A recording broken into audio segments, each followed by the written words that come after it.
All right, we're going to look at addition and subtraction of vectors. The basics of combining vectors is actually really easy. This is going to feel a lot like just a traditional combining like terms in a way.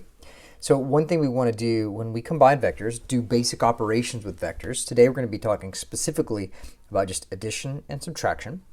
And the thing that we're going to pay attention to is when we're given vectors and we want to add the two vectors together. Really, it is just a matter of getting the vectors. Now, here you're given points, so we have to kind of subtract, right? Terminal point minus initial point, and then we'll get those two vectors like we did here. Once you have your vectors and you want to add the two vectors together themselves, it's super easy. We're going to be adding the x coordinates, adding the y coordinates. That's all there is to it. If you're subtracting, then I got to worry about the negative, but it's really just subtraction. So we got to keep in mind to subtract. Okay, other things we talk about, the resultant vector, that the vocabulary is just meaning the result of combining these two vectors, right? Combinations of one vector plus another ends up giving you a second, or third in this case, vector. Don't forget about the formulas that we've learned so far, okay? So far we've talked about magnitude, we've talked about direction, we've talked about the components, x component and the y component. Remember, if you have one of them, if I give you component form, it means you have x and y, so I can go straight to these two formulas and I can find magnitude and direction. If I start off with magnitude and direction, I can go straight to x and y using these formulas.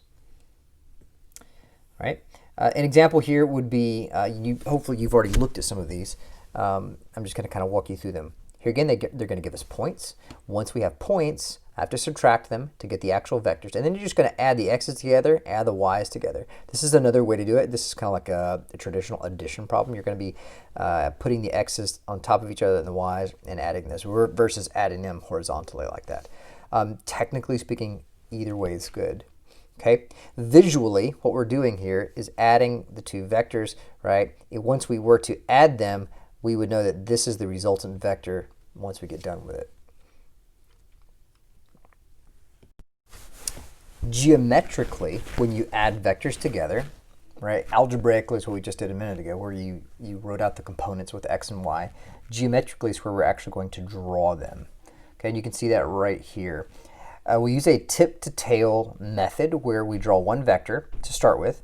The second vector will begin wherever the first vector started off. Now, some vectors will start at the origin. Other vectors, like these, have coordinates involved.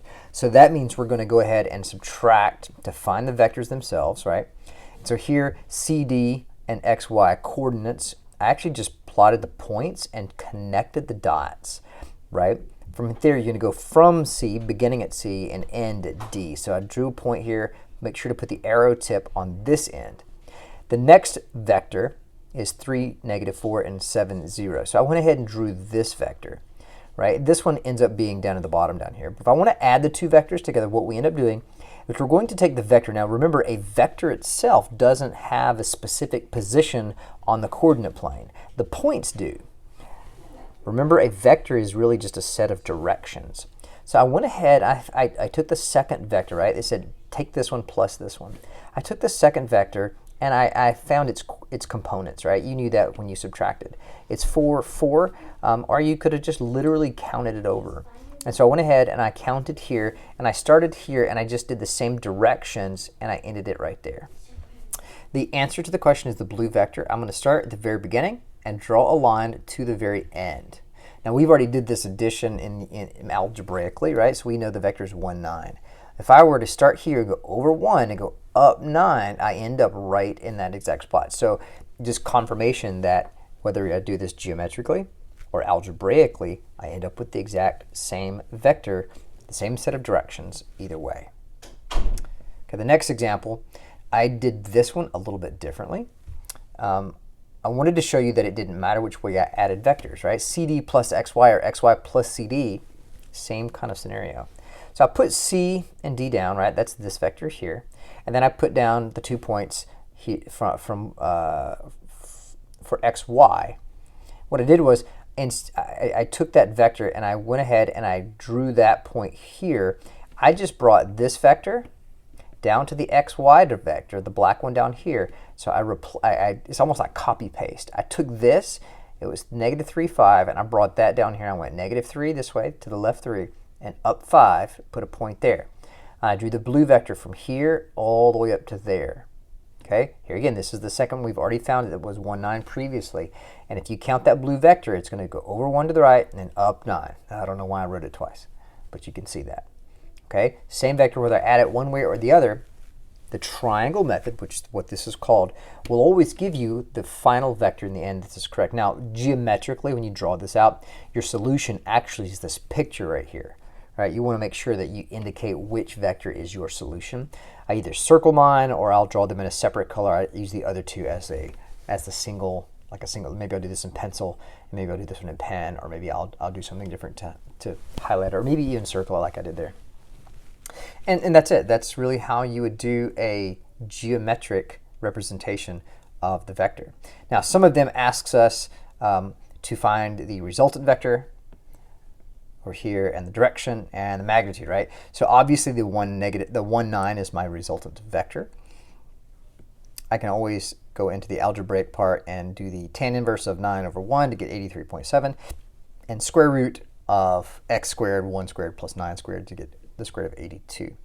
Now, this is a pretty straightforward method. It is not as useful, clearly, as the algebra part of this, but you will be asked to draw a vector, and you'll be given a grid like this, and you'll be asked to combine a few vectors like that. So nothing to worry about, but definitely something you want to take a little bit of time. Make sure you understand how to draw the vectors, one vector, and then draw the next one, and draw that resultant vector. Now, I want to make sure that you understand that this doesn't just apply to 2 vectors. I could give you 10 vectors, right? And you would simply continue to draw them until you get all drawn. And you would start the next vector wherever the last vector ended, and you draw from the very beginning to the very end, and that would be the final result. The next step is to subtract vectors. Let's be really clear. This is going to be exactly like adding vectors, except we're going to be subtracting. Okay?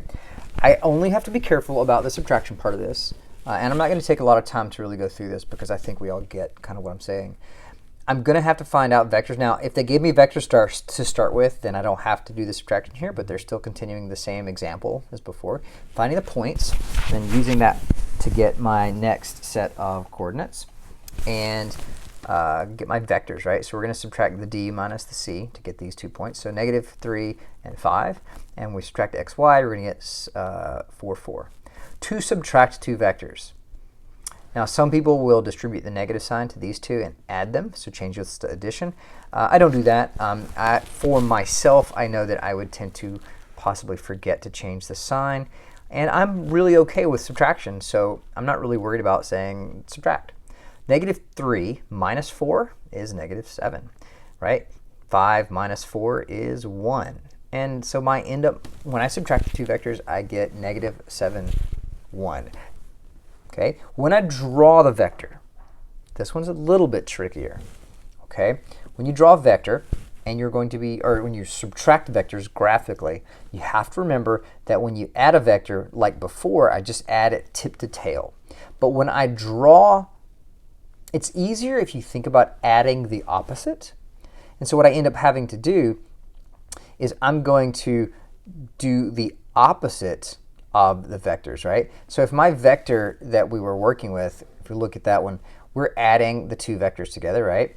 So we have the negative 3, 5 and the 4, 4 vector. I'm going to be subtracting 4, 4, so I'm going to be going in the opposite direction. So if this is the vector we're working with, right, 4, 4, the opposite of this vector, right, negative xy, would be negative 4, negative 4. So rather than going up, and to the right and up, we're going to go the opposite directions. Here's the vector that we're looking at, right? And so I go up here, nope, negative 3, 5. So here is, so negative 3, 5, so this is my, switch colors on you. Negative 3, 5 is my first vector. I'm going to subtract the 4, 4 vector. And so that would be starting here. I'm going to go left 4 and then down 4 to give a point right here.